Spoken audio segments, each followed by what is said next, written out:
I am J-Man. This edition of the Pulse, we're giving you guys our WWE Payback 2015 preview. This is yet another week where we're getting this preview out pretty early. So only 5 listed on card. Another pre-show match listed, so it makes it 6. Possibly could see something added on tonight's taping of SmackDown. Probably something with the Divas will be added, I would think, with the 4 of whatever the fuck. I can't even think the Bellas, and then Tamina and that's true. Souffles. Mrs. Light Up Shoes, Naomi. I can't really think of anything else. The IC title. Yeah, if they want to, we'll get to what we're going to talk about that Quaddy made mention of today that I talked about earlier pre-production. Yeah, we'll get this kicked off for you. First up, we have the pre-show. We have the Ascension going up against Axel Mania, Curtis Axel, and Macho Mandow, Damien Sandow. They stopped off with Damien Sandow's, Miz gimmick. Damien Mizdow, whatever. Miz going off to wherever he goes. With Summer Rae, apparently. Because they're now besties. Don't know if Maurice is a fan of that. They look like they were just going on a path of having Damien Sandow not be a character. Not be a gimmick. Not be anything. He was just Damien Sandow. A dude that was self-aware of everything that he was doing over the past couple years. The gimmick of coming in and saying he's better than everybody else and then copying everybody and playing different character after character after character every single night. And kind of almost was like, yeah, I'm done with this shit. I'm just Damien Sandow. I'm going to go out there and be a good worker, a good entertainer, as we've seen over the couple of years that he's done all this bullshit. And just be a viable asset to the roster and not be anything off the wall stupid. And then we get this shit again, and we just can't get rid of it. It's like, oh, I guess he's just so good at playing all, like, fuck. And and they literally had this entire thing built up. It's literally like they're doing the Mega Powers versus fucking Demolition. That's exactly what they're trying to do here. Or the Legion do. Whatever the fuck you want to say. Because they have the Ascension come out, bring them back up, and then you have all the announcers shit all over them after their great NXT run they had. Shit all over them after being, rip-offs of, Demolition and Legion of Doom and old school, gimmicky tag teams. And then you have Curtis Axel doing his fucking, Hogan shit, and then you had Sandow. It's like, Jesus. I mean, come on. I mean, just ridiculous. Who gives a shit? I'm sure Axel and Sandow will get the win here. God damn it. 2 talented guys. A lot of these guys, if they gave the Ascension the time of day, you have off-the-wall character, you have Bray Wyatt. Why can't you give the Ascension a chance? Why can't you let that work and be real with it? Instead of the first week out there, you shit all over them and make them like a joke and make them childish looking. Make them legit. Make them, like, for real. It's fucking professional wrestling. We don't have to be so fucking, oh, this is ridiculous. This is so fake and bullshit. And then you got guys out there playing, modern-day superheroes every 5 seconds. Why can't you have a team go out there and be like that? It's nothing wrong with that. Go out there and be the gimmick. Be the team. Axel and Sandow, talented guys. Why do they have to do this shit? I think the Axelmania shit was hilarious. I think it was really fun for the time being. You don't keep going with it. You don't keep doing it. Get these guys on a straight and narrow. Get these guys on a path that, they deserve to be because they're talented guys, especially a Sandow. Continue what he was doing the last couple weeks up until this week where they did this bullshit where he's just a dude. He goes out there, he's got his little funny comedic type shit, but he goes out there and just works, and he's a regular dude. Continue on that path, but Axel and Sandow getting the win in this just retarded-ass fucking setup for a match. Wouldn't you, if you were Curtis Axel, be more like your father? They tried that. They didn't go with it. I don't really give a fuck. I'm hungry for pizza. Yep.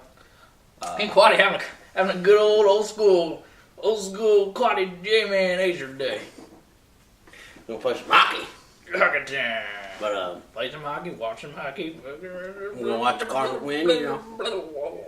I see nobody win this. I see the lights shutting down. I see the ring catching on fire. Damn, Inferno match. And then forgot that on our honorable mentions for our matchups. Inferno match. Inferno. Yeah, we didn't forget it. I don't really. We didn't forget it. They wonder why they put this on the pre-show. I'm surprised it even got to the pre-show. I think they were just looking for ideas.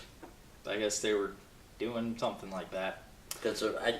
Oh, God. First match on the official card, we have Neville going up against the 2015 King of the Ring, Bad News Barrett. That could build up. Oh, man. Different things here, different paths. Obviously, King of the Ring, everybody is like, oh, it's so cool, King of the Ring's back. King of the Ring was not back. Okay, that is not how you have the King of the Ring. The King of the Ring was a pay-per-view that had a tournament one night, all in one night, which technically I guess they did, but not the extent that you see normal King of the Rings. They had the semifinals and the finals. I guess that is what they did in the pay-per-views. But built up over weeks to get to the winner of the King of the Ring that would get, in June, that would get a title match at SummerSlam in July. Of course, we can't have that now because, we don't build up guys into a tournament and then have them move on to the second biggest show at SummerSlam because that gets held to, part-time wrestlers that get to, work, 3 or 4 times a fucking year and get in the main event, probably what's going to be happening with Brock Lesnar. Do we have a problem with that? No, because I would love to see a Brock Lesnar and a Seth Rollins in the main event of SummerSlam. It would be great stuff. But still, you could find a way to fit that in there, be number one contender somewhere down the road. That's how the original King of the Ring worked, ladies and gentlemen. That's how it went down. So this is not the return of the King of the Ring. They returned the King of the Ring to a live special on Tuesday night only on the WWE Network. Was it cool? Yeah, it was all right. Matches were okay. Just sparking this out of nowhere. Right after Extreme Rules, they're like, oh yeah, we're going to start this up, and it was that Tuesday and it was over. Like, okay, there's weeks to build that up. You see the brackets and they do it, all that kind of shit. So it'd have been cooler if they did it a legit way, but this is kind of what we've seen over the past couple of King of the Rings, 5 so years ago when they brought him back. But one thing that I just cannot fucking stand is lately, any King of the Ring winner in the last 5 to 10 years, you look at Booker T, you look at Sheamus. Why does the King gimmick have to continue on when they win the King of the Ring? Why does that take over as their gimmick? Why is it all of a sudden it's King Booker, King Sheamus, and he had this macaroni crown, and then it's King Barrett? Why? Why can't they just win the King of the Ring and then move on? Did you see Stone Cold out there with the fucking scepter and the fucking shit on there? No. You didn't need that shit. He won the King of the Ring. He was the fucking 1996 King of the Ring, or whatever it was. I think it was 96. 96 King of the Ring. And he didn't carry that gimmick over. Bret Hart didn't carry that gimmick. Owen Hart didn't carry that shit over. Triple H didn't carry that shit over. Too soon. They don't carry that over. It's retarded. Edge didn't carry it over. And all those names. Kurt Angle. You didn't carry that shit over. You don't have that be their gimmick now. I just can't stand that. So King Barrett, we're just going to continue to call him Bad News Barrett. Just call him Wade Barrett. Honestly, the Bad News thing just kind of fizzled away. Neville, can't say enough great shit about what they have been doing with Neville since he's come up from the NXT roster onto the main roster. Had another stellar matchup this past week, or yesterday, on Raw with John Cena and that U.S. Open Challenge. Love those U.S. Open Challenges. I can't say that enough, how much I love that. Which is just the perfect example of what we were talking about, putting John Cena with the U.S. title. These are the opportunities you could get to do things with that title with John Cena on it. Love those. Love that match. It was great. And just been great. Yeah, exactly. We'll get to that in the U.S. title match when we talk more about Cena. But yeah, just on fire. Neville, doing exactly everything that he was doing, on the independent scene, carried it over when he went to NXT, and now carried it over when he's on the main roster. All these guys that, are just stellar athletes and performers that have come from the independent scene that are just continuing to thrive and continuing to blow people's minds and excite crowds and just make people fall in love with them. I mean, that's just the case. I mean, there's tons more guys in the independent scene that'll probably end up getting signed over the next couple of years and be the same kind of shit. They're just go out there and check them out, and you'll see what the future of wrestling is going to be looking like when it comes to, if they ever eventually get signed by WWE or another major promotion. But yeah, just been kicking ass. This match, again, rematch from the pre-show at Extreme Rules, rematch from the finals of King of the Ring. Could have had King Neville. He had the scepter and the superhero fucking cape and the King of the Ring thing, whatever gimmicky shit. That'd have been a lot of things to wear to the ring. But I'd like for Neville to get the win here, continuing something, maybe going on to maybe an IC title, maybe in the future for Neville. I think that would be a great stepping stone as far as what they've gone on from NXT onto the main roster. I think that'd be great. Continue that on. Barrett, he's got his King of the Ring win. He could do shit here and there. It's kind of just what Barrett does nowadays. He's just there. But I look for this one to be a good one. Pre-show on Extreme Rules was probably the second best show on the card. Just a bunch of shitty-ass matches outside the tag match in this one. So look for this one to be some good stuff, and I got Neville winning this matchup. When they start feuding these two, I was kind of intrigued to see what they do with Neville. Then watching him actually wrestle somebody, it's not considered bigger, but like more a veteran type person as like in Cena as last night. They're showing he can actually go. Very intrigued to see where they move him after this. They're going to continue on with this little feud thing, and they're going to put him towards the IC title, and do something else, like J-Man said. Neville surprised me. It seems like a lot of these guys that come up from NXT, they stumble a little bit when they come up, or they don't get that full effect because they're in more bigger atmosphere. But whenever you have Neville, he just literally just went headfirst into it and just took off like a bird out of a cage. So I see Neville winning this one. Yeah, I guess we can make mention. We don't have any other spaces really on here to talk about it. Making a mention of maybe Neville going for the IC title. Obviously, that's possible now. With last night, we had Daniel Bryan come out and just another unfortunate situation that we've seen before. Last year after WrestleMania and the injury suffered, and his father passing away, and having to take some time off due to injury and this and that and personal reasons, and now Daniel Bryan suffering an injury over on the UK tour. Don't really know the extent of it. It's kind of one of those mystery things. They don't really know what they're catching with it. It seems very up in the air with a lot of things, which is very scary. You'd rather hear, this is the prognosis, this is the problem, we're going to do this, it'll be this amount of time, see you after that. This one is scary because it's just so many things compounded on top of each other, and I am dreadfully scared as far as what can be happening as far going into Daniel Bryan's future and the rest of his career. I know a lot of people come out there and make very big bold statements about injuries and this and that. Oh, let's take a year. I don't know if they'll ever be able to perform again. These are the type of things, Daniel Bryan's out there and he's speaking from the heart. It's no bullshit. Nobody's telling him what to fucking say. He's out there speaking as far as what is going on in his career, and you feel every single thing that Daniel Bryan ever does in his entire career. You feel it, and you definitely felt for him. We all felt for him. Huge Daniel Bryan fans for very, very many years. That sounded retarded. Very long time, and a lot of years we've been Daniel Bryan fans. So obviously we're hoping for the best here. We're hoping we can continue to see one of the best performers, in history, bar none, and definitely one of the best performers of this generation. Get back in the ring, be 100%, and see him thrive, and see him, be everything that he is to this roster, which is such a great asset, and helps everybody around him, and just makes all of us give a shit a hell of a lot more. So hopefully the prognosis will not be as bad as it's seeming. Hopefully he could get healed up in whatever realm of things that is wrong with him. We could get that all figured out, and he can make a full recovery. But it's not looking very good, and it's looking pretty fucking scary as far as what's really going on with him, because it doesn't really seem like he even knows. It's just a lot of things like, hey, Doc's saying I'm not able to go out there and perform, and they don't really even know what the fuck's going on here.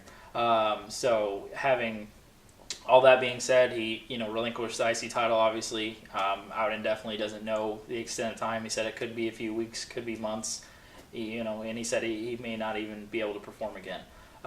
So hopefully all will go well, things will look up, and we'll be seeing Daniel Bryan sooner rather than later, and we'll be seeing Daniel Bryan in general, because that is what we want.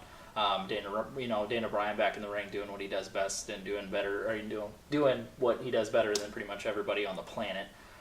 So hopefully we're obviously wishing all the best wishes for Daniel Bryan, and making a speedy recovery as far as whatever is wrong with him. But super unfortunate news. With all of that being said, it opens up a lot of opportunity for the IC title, something that Daniel Bryan was going to have a great run with. Another case that would have happened with the world title last year, and the run that he was going on and being cut short there. But it opens up opportunity here. And one of the big things, which you could cover all this once we're done, because we're just going to cover a whole smorgasbord of shit here. Another big thing, obviously, the last 2 months of the WWE Network have been free. For all the, check out this and that. I'd like to see my $20 back, please. Fucking assholes.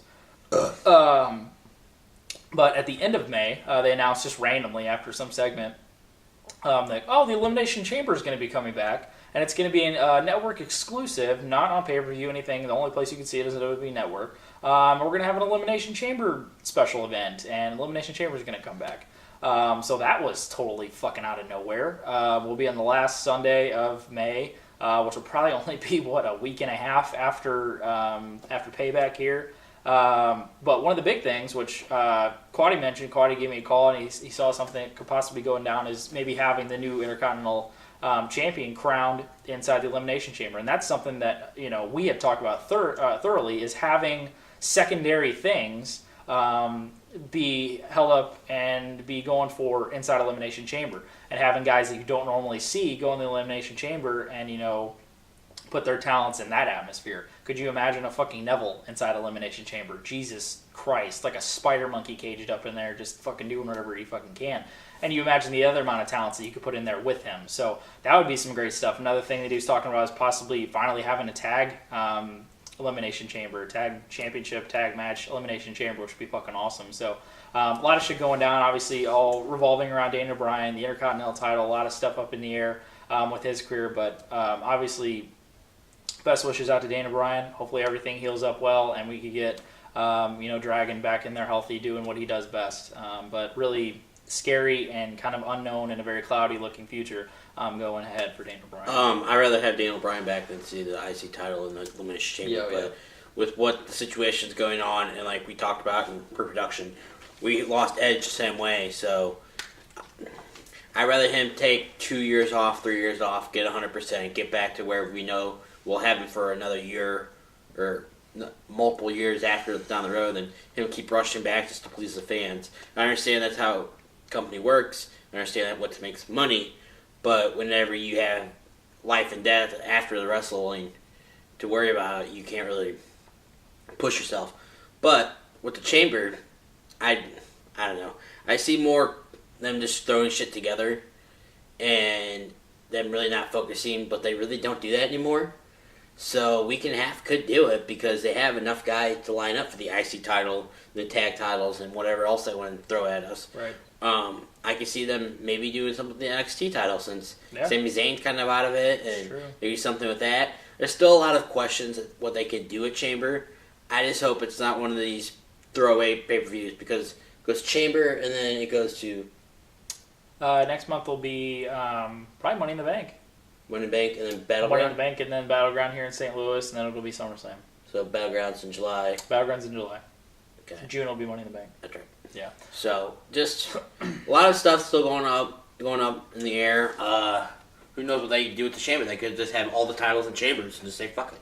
God, which would be nuts, but if you think about it, it would be something exclusive, and if you're trying to get people to watch, trying to get more subscribers and stuff like save that. Money from raising that motherfucker. Yeah, which is obviously the main ploy here is to get the people that can't buy it on pay-per-view. It's only network exclusive. Yeah, and then can't spend $10. Yeah, no shit. Jesus fucking people. But we'll probably cover more about Bryan and that whole Elimination Chamber maybe situation down the road, maybe in a topic show or something like that. But really unfortunate, and just hope that... What's that? In a week and a half. Yeah, a week and a half, whatever it is. Next matchup, we have another rematch from Extreme Rules. We have Dolph Ziggler going up against Sheamus. So we go from a Kiss Me Arse match to a straight-up singles match, backwards feud style. That's how we do it. This one will be infinitely more than what we got from Extreme Rules, because that was just some bullshit. Tons of talent involved in this with Ziggler and with Sheamus. I liked what we saw last night with their interaction and stuff like that. Showed some good stuff. So showed some promise of a definitely great matchup that we get here with these two, which I thought we would get Extreme Rules, but really just kind of played around the whole kissing the ass gimmick and all that bullshit, which is still what they're talking about because Sheamus never did. Who gives a shit? And you have Ziggler coming out there over the past couple weeks, like wanting another man to kiss his ass. Like, why is he wanting that so badly? Like, should he just move on? Like, all right, I lost. I want to win a match now. Like, fuck. I really don't know what they're doing here. To be totally honest with you, I could see Sheamus going along and maybe win the IC title. Ziggler, same thing. A lot of those guys, all those will probably be involved in the IC title situation. The last two matches, Neville and Barrett, and then Ziggler, Sheamus, I could see all of them involved going for the IC title coming up. I really don't know. I'll go with Ziggler getting the win. Sheamus got the win last month at Extreme Rules. Maybe a continuation thing if they keep going here. I really don't know. Look for this one to be way better than it was at Extreme Rules. Hopefully some good stuff, and I guess I'll go with Ziggler getting the win. I think at this time in a proper match, this match could be twice as better than fucking what we saw at Extreme Rules. I see Ziggler to win this and nobody's ass being kissed. Yeah, let's hope not, because that is just... I just... Why? A man is, like, so striving, like, you're going to kiss my fucking ass, man. I'm going to go chase you down, and... okay. I just hope that, like, after this match, like, he doesn't, like, just drop trowel and just, like, kiss my ass, bitch. Just keep that going for 2 months is far too long. Next up, we had a rematch from the best match on Extreme Rules, which was for the tag titles. We have 2 out of 3 falls matchup. For the WWE tag titles, we have champions The New Day going up against Cesaro and Tyson Kidd. Loving this. I think this could be some really good stuff. Love the 2 out of 3 falls gimmick on it. Obviously, the first fall is going to happen in probably less than fucking 2 minutes, and then you'll see a little bit longer, and then you'll have the fallout for the third fall. Typical, WWE thing. Because, in their matchup at Extreme Rules, the first fall took them probably at least over 10 minutes, but in this one, it'll take about 2. That makes a lot of sense. But yeah, don't know what combination. I think last month we got Kofi and Big E, and it was a great match. Thoroughly enjoyed it. It was all Cesaro and Kidd really carrying a lot of this. I love everything about Cesaro and Tyson Kidd. It was so random at the start, but things just start clicking. You just start to get more chemistry going with the amount of time together. I just love it. It really just feels like just two guys. Kind of like what they did with, Arud and Aries, where you just kind of threw 2 really fucking talented guys together, and then, a lot of those, same kind of things. It really kind of does have like a King's Wrestling feel, too, even though obviously you don't have, the bigger guy with the hero that complements Claudio so perfectly as they did, but the kind of the smaller, not really say more athletic, because there's few people in the fucking world more athletic than Cesaro, but you have the big bruiser, new age, fucking athletic Jesus fucking monster freak and Cesaro, and the more smaller athletic high flying type thing with Tyson Kidd. So their styles fit beautifully together and really make a great tag team. So I hope they continue this. I hope they continue them as a team and going in the future, and hopefully can get the titles back soon. Just continuing with this New Day shit. I don't know how long that one's gonna last. Winner, I really don't have an idea. I could see them giving it back. I'll stick with New Day, holding on to the titles here. Would love to see Cesaro and Kidd get it back, continue something there. But really, there's nothing else besides these guys. With one of the Usos out on an injury, they're not doing shit with the Ascension.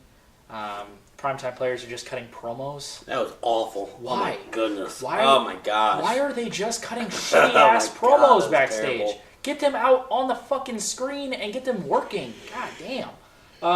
We don't really have too much to work with. I'd love to see Cesaro and Kidd versus primetime players. That'd be great stuff. So I'm gonna go with New Day. You have the Dragons. Hold on, the titles here. Lucha Dragons, yes. How did I forget to mention them? Lucha Dragons. So that would obviously throw them in the mix with all this shit, especially with Cesaro and Kidd. I'd love to see that match. That would be some great stuff. That could be fucking tag match of the year as far as WWE goes with those guys. The amount of talent that's in there. The Bull. Oh, yeah, and you got Primo and Epico. Or what? No, that's not right. Is that right? No, Fernandez and whatever the fucking Hernandez. Los Matadores. Yeah, there you go. That's the Primo and Epico is what they were called before they were called that. But anyway, I'm gonna go with New Day and look for this one to be another good one and could possibly be another show stealer with this one. Definitely with the amount of talent that's in here. Could definitely be some good stuff, and I'm going to go with New Day. Hold on to the tag titles. Watching Cesaro and Big E go last night just makes me more intrigued to see if they actually gave Cesaro a push to see what the fuck he can do. I see this being the match of the night, like J-Man said, hands down, because everything else just seems really confusing. I think the next two could be really good, but as far as pure wrestling goes, I think this could be definitely really good. When they put Cesaro and Kidd together, it was just like, okay, gonna just see what these guys, and they got the name Brass Ring Club, which is great because that means they actually put thought into what they're doing. Start wearing like matching shirts, gear is just kind of still there, but not all tag teams really wear matching gear nowadays, unfortunately. Yeah, But I don't know. I really wish they would just give the titles back to the Brass Ring Club. Just give them a nice push. You can feud with any tag team you could throw. Especially with turning them face, too. Yeah. Because they had the whole run with heel, and now turning them face, people are really getting behind them, so I think it'd be And if you just give them a push and just go with it and see, like, have them, like, do what they do with the U.S. title. Just have an open challenge. Like on a SmackDown. Yeah. And just get young guys or get guys that you don't see very often into a tag match. Just get on the TV to see who, oh, God, these guys can actually go. Look, fucking Zack Ryder. No, probably not Zack Ryder, but you know what I mean. Just give guys that actually won't wrestle on the Raw a chance on a SmackDown and see what they can do. Yeah, that definitely would be some good stuff. Next up, we have the I Quit match. Oh, if you want to see the history of this match, go to Robert Sports Show. Is it 4, 3? Robert Sports Show 3, 4, 5, 4? I don't realize they have numbers. The I Quit matchup for the U.S. title with champion John Cena, the king of the I Quit match, going up against Rusev. Just why are they still doing this? They don't. The interest of the like this entire feud is just who gives a shit anymore. Like, there's no like production of the feud. There's nothing like built. It's just John Cena goes out there for the U.S. Open Challenge, has a great match, and then Rusev comes out and then just beats him up. And then like Cena will say something sort of, but really he's almost just only talking about the U.S. title. He's not even talking about the person It's who gives a shit anymore? I mean, we know what's going to happen. John Cena will never lose an I Quit match unless there is the biggest jumble fuck of shenanigans going on to produce a fucking loss for John Cena in an I Quit match. Robert talked about it in there, and it's just fact about how it's literally like and we talked about it, I don't even know when, Topic Show or the Pulse 10 video, about how it's like the structure of the beginning of the year, how it goes from a singles match with, somebody with Cena at WrestleMania. You have some sort of gimmick match at, the April pay-per-view. And then May, like the last 3 fucking years, has been an I Quit match. The one in 2010 with Batista, 2011 with The Miz. I mean, it's literally just like the formula for John Cena, in the springtime.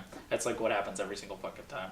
Not to mention, I think he had an I Quit match in 2005 at Judgment Day in May. So that's 3. So it'll be the 4th May I Quit match for John Cena. It's just ridiculous. It's like the fucking status quo. Here we go. This is the formula we have to follow. And the formula will continue to be the exact same. Cena is going to retain the United States Championship. And I have no problem with that because I love this fucking U.S. Open Challenge so much.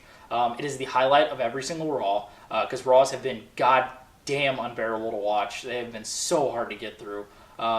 Please, somebody, yeah, no shit. Please, somebody make that show fucking 2 hours because 3 hours is far too fucking long. You just don't. Make it an hour. You don't, yeah, no shit. You don't have enough to cover 3 fucking hours. You would barely have it to cover 2. But yeah, that's the highlight of every single fucking Raw. It's a pay-per-view quality matchup with John Cena against guys that you would never get to see John Cena face. This past week with Neville, and holy shit, when all of us shit our fucking pants 2 weeks ago in Montreal, and they brought Sami Zayn out and had a matchup with Sami Zayn and John Cena, and that was fucking brilliant. Having the entire crowd chant Olay and this and that, I'm like, God damn, are they seriously going to do this? Bringing Brett out, and then the lead up was just like, holy shit, they are. And bringing Brett out to bring in Sami Zayn, and had a great matchup. It was just outstanding. Can't wait to see that in the future with the things that they could be doing. Unfortunately, suffering an injury in that and just been. How long is he out for? I don't know, but there is a possibility he will not be in the title match for the May 20th Takeover show, which I probably will cover. I don't really know. I don't know if he'll be over for it or not. But was supposed to be another title match with Sami Zayn and Kevin Owens. So looking forward to that. And suffering another injury, kind of almost the same thing with Bryan. When something big comes up, keeps getting injured, unfortunately. And another guy that, man, the future looks so bright. He is so fucking over already. Just wait till he comes onto the main roster, and he is the easiest likable babyface. Easily one of the most likable baby faces in the history of professional wrestling, and I'm not even scared to say that. Like, it's bar none, so true. Sami Zayn is such a fucking likable character and just guy in general. He makes for just the best baby face. I mean, just so pure and natural and just outstanding. His comebacks, In the matches, he's just likable fucking guy. So just everything he does. That's why him and Steen blend so well, because Steen plays such a fucking hateable guy that we fucking love. Because he's just brilliant at it. He's just a great asshole, and Sami Zayn is just a great good guy. Yeah, that was great to see. Awesome stuff. Loving the U.S. Open Challenge. Rusev, hopefully get him on the straight and narrow, but there's no fucking way in hell he's going to beat John Cena in some sort of clean fucking fashion in an I Quit match. It's going to have to be some just outstandingly ridiculous fucking means, shenanigans-wise, to get Rusev to win this I Quit match. But haven't seen Lana lately. They've been doing the weird shit where she's been getting over the crowd and kind of turning her face, and Rusev wasn't liking it, so he just sends her away and just whatever. John Cena is still your U.S. champion after the I Quit match. Whenever I heard that they're doing this U.S. Open match, I thought of the one they used to do with Kurt Angle, where they brought guys in like John Cena. Yep. Brilliant way they were doing this. Any other guy would just kind of be okay, U.S. guy like a John Cena who's a fucking face of the company, and will be the face of the company because the other douchebag will not fucking be able to stand on his own two legs. Nope. When you start doing this and getting guys from NXT and getting guys like I said with the tag titles that aren't used every week or aren't used when ever. are you going to see a John Cena Stardust match? And it was good. It was great. I mean, it's just, like a lot of these matches aren't like you could tell John Cena's just like I guess not trying new moves. Like what did he do last week? A springboard stunner. Yeah, he'd been doing the springboard stunner. He did like a fucking Michinoku driver against Neville last night. I mean, just great. Just shit that you don't see very often. Right. Like J-Man said, you will not see Rusev win this. But if they make that world heavyweight title in a chamber, I see the loser of this going to that. Yeah, I can see Rusev getting like thrown in there. not kind of like ass backwards, but if they put that in a chamber, I can see Rusev and Sheamus filling out the 6 outside of those 4. Yeah, that makes exactly. sense. Or putting the Kane in there, which we would not want to see. Jesus. But it would make sense if you did that for the world title and just kept Cena going. I would love to. I'm not a fan of Cena, but the way what he's doing with this U.S. title is the smartest thing they can do with the undercard title. So yeah, and everybody that was shitting on, because we were talking about U.S. title run back at WrestleMania about what you could do with that and beforehand, and we were all for it because we knew it would provide tons of opportunity for fresh things for John Cena. We're not lying. Go back and watch the videos, and all the people, John Cena took a U.S. title and fucking retarded. And all those people are shitting all over the U.S. Open Challenge and shitting themselves how great it is. They were all buying John Cena shirts with the U.S. title. Yeah, the U.S. shitty ass. God, those aesthetics are terrible. What did Robert say? If he ever comes out with a black T-shirt, did he buy it? I think this one is black, so better be paying up, bruh. Come on now. Get yeah, loving it. Great stuff with the U.S. Open Challenge. That one could be some good stuff. Who knows? But we'll see. Time will tell. But definitely, there's no way that Cena doesn't come out on top of that one. Next up, we have the main event. We have the Fatal 4-Way matchup for the WWE World Championship. And somehow this got added. It was on Wikipedia. I don't know. I guess I just wasn't paying attention. If Seth Rollins loses the title, Kane will be fired as Director of Operations. I don't remember hearing that gray. at all. Oh, no, it's black. What is it? I told you it's black. Yeah. Where are you at, bro? Come on. There's another one, too. It's a throwback. Oh, okay. But yeah, this being added in, God. I don't even remember when that was added. Am I looking at Wikipedia? Might have been on. No, it was on there. This is exactly word for word how it was written. Sweet. But if Rollins loses the title, Kane will be fired. Is it okay? Whatever. We have champion Seth Rollins, Randy Orton, Dean Ambrose, and Roman Reigns in this 4-way. Making it a 4-way after it was labeled as a triple threat with Rollins, Randy, and Reigns. That's weird to say. A bunch of R's in this match. Adding in Ambrose here over the past couple weeks to make it a 4-way will help the match. I think it'll be some good stuff. 4-ways in WWE sometimes don't formulate well and sometimes do. With the talent that's in here, I think it's going to be a lot of playing on spots where it'll go from one spot to another spot to this and this and that. Pretty much every single Roman Reigns match that we've seen. Which is just playing spot after playing spot after playing spot. I guess that's the only way he knows how to do it. But yeah, a lot of shit continuing on with Kane. I can't say enough. I am so disinterested in this fucking main event situation, all because of fucking Kane. Like, just get the fuck out of the way. Why they make every goddamn segment revolve around a guy whose heyday was fucking 15 goddamn years ago. come on. Like, Triple H, yeah, you could say the same thing, but he's fucking Triple H. It's not fucking Kane. Like, come on now. You know, you don't see Big Show anymore. That's a good fucking thing. I haven't seen him after, you know, the Last Man Standing match. Did he die? He might have in that Last Man Standing match. Roman Reigns did fucking he probably inside him. He probably killed him. That's probably more than likely what happened. Roman Reigns murdered Big Show. But yeah, just why they continue to focus on Kane when no one gives two shits. The only time, there's no time that anybody in 2015 will give a shit about Kane. Maybe Hall of Fame. Just damn it.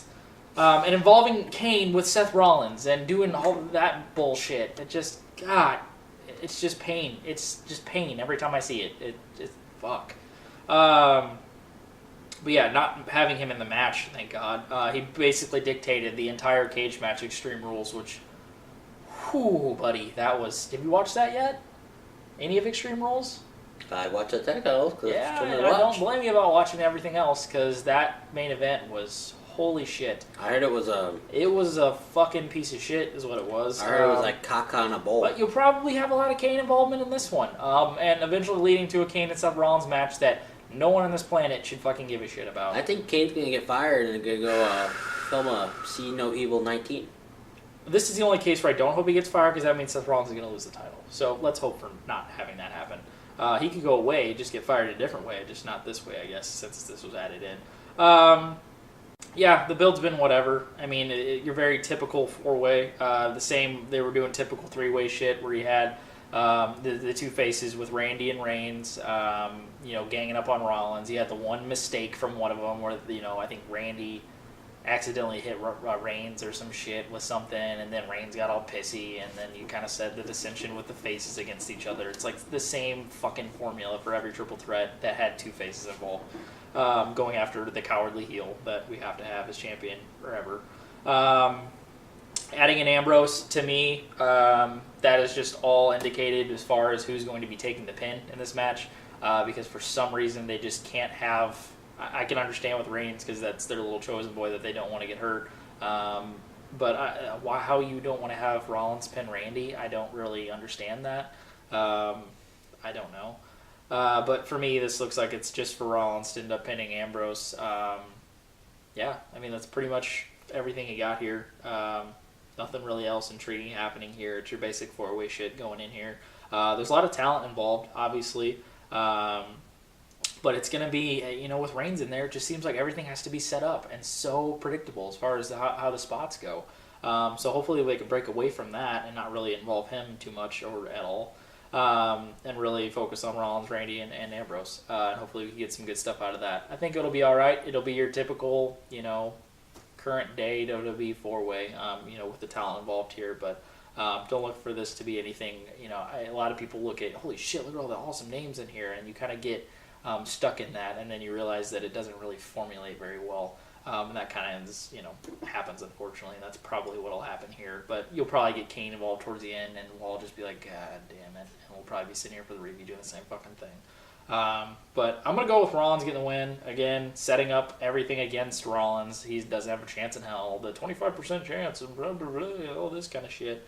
But to me, I don't see... I mean, if he drops it, he's going to get it back before SummerSlam, because, I mean, they have to have that, either the triple threat rematch for Mania or, yeah, it's probably going to be a triple threat at Mania. I could see that involving Reigns and Lesnar and Rollins, or they just do Rollins and Lesnar, which I would love to see that. But that's what's going to happen at SummerSlam. It's so fucking obvious. It's just not even funny. But I'm going to go with Rollins retaining in the four-way. I see Rollins and I want pizza. I do too. I really do too. I agree with everything he says. Yeah, but yeah, I mean, yeah. I mean, they could... There could be some good stuff here, but I mean, it's your basic whatever. Yeah, we have that weird month. Next pay-per-view in a week, you know. Yeah, we got to get ready for the next pay-per-view in a week and a half. But yeah.